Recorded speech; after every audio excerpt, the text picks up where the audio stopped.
Hey, it's Nick with B&H, and we're here at Bild 2023 celebrating 50 years of B&H being a company and being an institution here. Now, as you can tell by the myriad of company logos back there, there are a ton of vendors here, but not only that, there are exhibits, there's product demonstrations, there's educational opportunities, there's a lot happening here, and there's even some new product announcements that are coming, some recent products that just came out that you can see here for the first time. There's a lot of really cool and exciting stuff. Now, in case you don't know, Bild is the Yiddish word for image. And Schlepp is the Yiddish word for what I'm about to do through this convention center to show you everything that's new and noteworthy. So come on, let's take a look. Come on. So we're here at Cooke Lenses booth here at Bild, and they just recently announced their new SP3 lenses as of a few days ago. And these are really exciting because they're Cooke's first lenses designed specifically for mirrorless cameras. So by default, they're E-mount, but they're gonna be shipping with adapters coming soon, and that's gonna be for L, M, and RF mounts. And it's really exciting because you can now much more easily get Cooke's legendary optical quality on mirrorless cameras. So that's gonna be coming soon. Another cool announcement that just happened today was the announcement of this guy, which is the GoPro Hero 12 Black.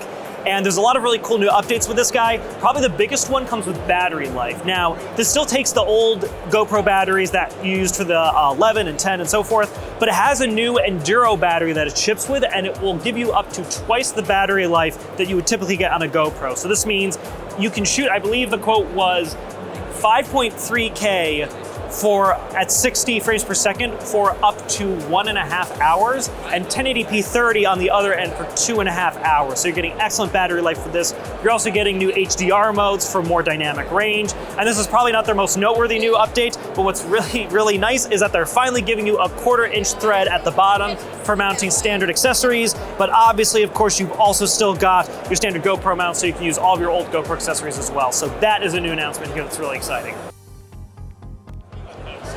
So here at Leica's booth, they're obviously showcasing their latest and greatest lenses and camera bodies, but they're kind of most prominently showcasing this guy, which is their newest item here. It's the Cine 1 laser projector. It is a triple RGB laser projector. It features Leica image optimization, as well as it's paired with a Leica Summicron lens, and all that really means in layman's terms is that the image quality looks really good. Now, it's difficult to showcase here, but it's very brightly lit here in the Javits Center where this event is taking place. And the fact you can see this perfectly clearly, that's usually the Achilles heels of projectors. They usually get pretty dim.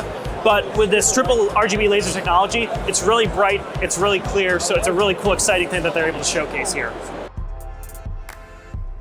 So here at Sony's booth, they obviously have a ton of stuff on display that they're showcasing, but they also have some of their more recent announcements here as well, such as the A7C II and A7CR, which we covered recently in a video, but they basically take kind of the bones of some of Sony's flagship cameras like the A7 IV and A7R5, and they put them into more affordable camera bodies while still maintaining the same resolutions for the sensors, while maintaining most of the same photo and video modes.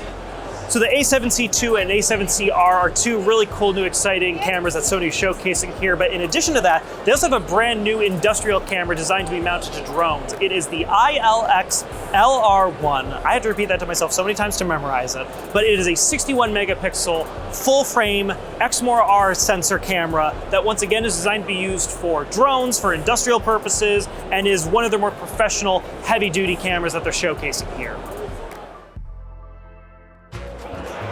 So here at Angenieux's booth, they're showcasing their new cinema zoom lens. This is the EZ3. Now this lens is going to be available with a lot of different options. First off, it's available for Super 35 as well as full frame and Panavision cameras. It's available in a PL mount as well as an E mount, an EF mount, and an RF mount. And its focal range is actually very interesting because it shifts depending on what you're using. So with the EZ3 in Super 35, it's a 45 to 165 millimeter T2.3, and then in full frame or VistaVision, it's a 68 to 250 millimeter T3.5 up until 200 millimeters, and then at that point it ramps up to a 4.5. So 3.5 for most of it, a little bit if you want to really go in all the way, but it's a really flexible option for pretty much any cinema shooter because it will work with just about any lens mount you can adapt it to.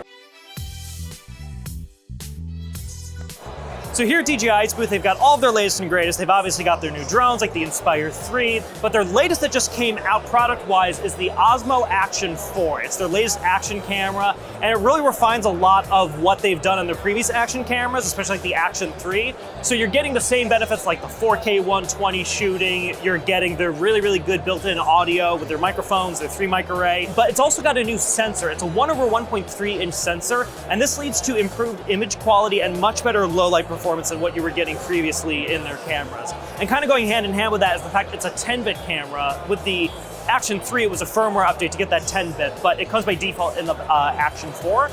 So you're getting a lot of latitude to color your image as well. And then on top of that, it's even more water resistant. You're able to submerge it even deeper than you were the Action 3. So there's a lot of really cool improvements with that.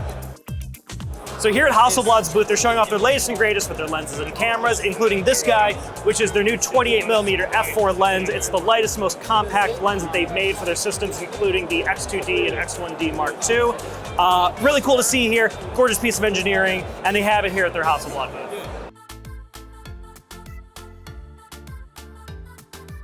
All right, so it's day 2 of Build because obviously we couldn't see everything in one day, but we are starting the day here at RØDE's booth with their recently announced RØDE Wireless Pro. Now, this just was announced a week or two ago, and it's really interesting actually, because it's very similar to their previous RØDE Wireless GO systems where it's 2 transmitters and a receiver, but with this one you're getting 32-bit float so that you can recover clipped bits, you can also recover quiet bits, you just get a lot more flexibility with your audio recovery.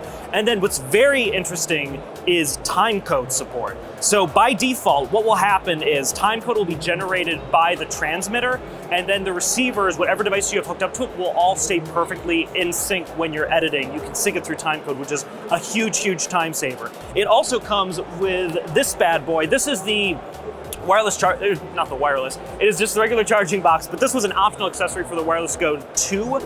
But with the Pro models, it comes with this by default, which is a really convenient thing. Charges through USB-C, and then you've got a brick in the back. And they have this, obviously, in addition to all of their podcasting equipment. So a lot of exciting stuff here. So we're here at Zoom's booth right now, and they have something very exciting. This is brand new as of today. To quote them, it's its first time seeing the light of day. This is the Zoom R4 MultiTrak recorder, designed for musicians specifically. So it's got 4 inputs. You can see you got 2 XLR inputs down there.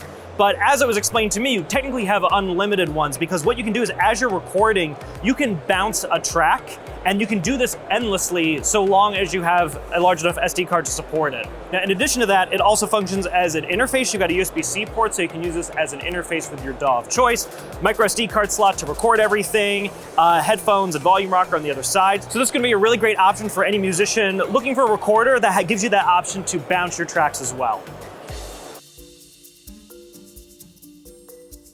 All right, so we're here at SmallRig's booth right now. They obviously have got all of their cages and other accessories, but they have a brand new light, which is this bad boy, the RC60B.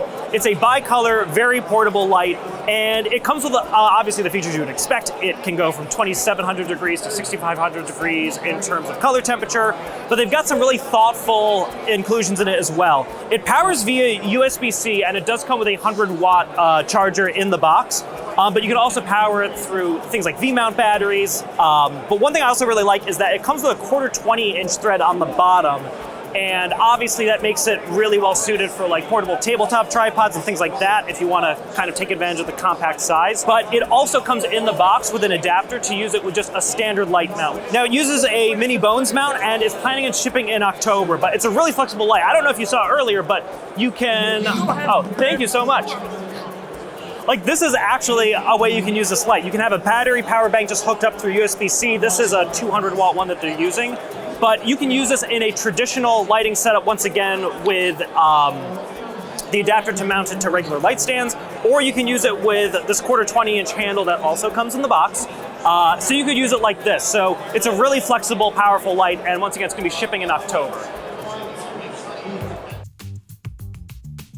We're here at DZO's booth now, checking out their cinema lenses, but especially their new Tango Zoom cinema lenses, the 18-90 and 65-280 millimeter lenses. Now, these are both for Super 35. They're compatible with both PL mount and EF mounts, and they have no focus breathing in them. They're both basically a constant T2.9, and I say basically because the 65-280 is a 2.9 until about 200 millimeters, the rep said, and then at those remaining 80 millimeters, and then it goes down to a 4, but pretty much constant throughout. Really, really nice quality. If you look through any of their optics before seeing DJI lenses, they're great. So those two options are there, and honestly, if you just had those two lenses, you'd basically have pretty much the entire focal range that you would need for literally any sort of shoot. So really cool stuff.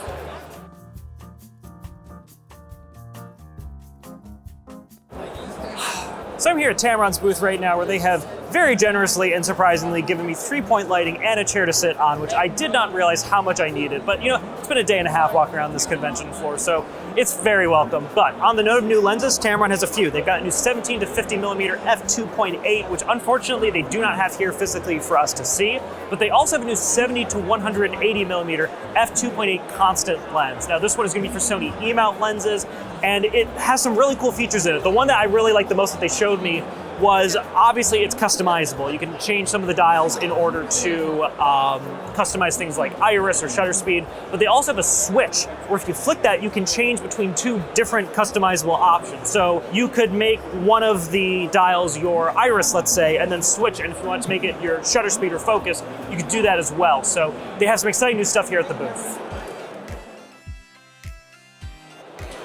So here at Nanlite's booth, their two biggest new lights that they just announced here at Bild are the FC500B and FC300B. Now, these are both bicolor lights, 2700 to 6500 degrees Kelvin. They come with a lot of the same sort of effects that you would expect from these sort of lights. So what Nanlite said the biggest features were with this light really come in the form of just its value and streamlined design. Now, the lights themselves are plastic, which actually means they're much more lightweight and portable, and the ballast as well has a much smaller footprint than their previous lights.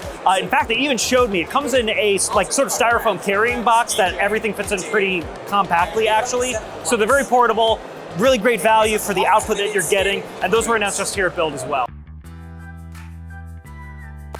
So we're here at Nanuk's booth. Now, you obviously may know that Nanuk is known for their hard cases, but what's new here is that they have a whole new range of soft cases, backpacks, and storage systems that they're showing off here. So the NPVD line is their backpacks and duffel bags. So they come in different liter sizes. I believe there's a 15, 18, 30, 40. I might be missing one, but they have a huge range of options there that you can use for storing cameras, drones, things like that.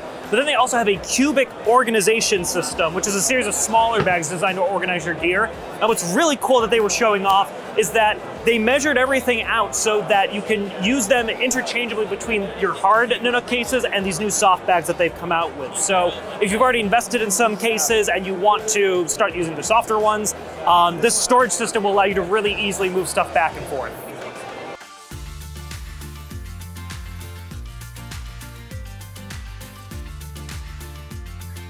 So those were just a few of the highlights of what was here at Bild 2023. If you want to know more about any of what I spoke about, make sure to check out B&H, where you can find all the latest and greatest on all those items and so much more. And so until next time, I'm Nick with B&H, and I will see you soon.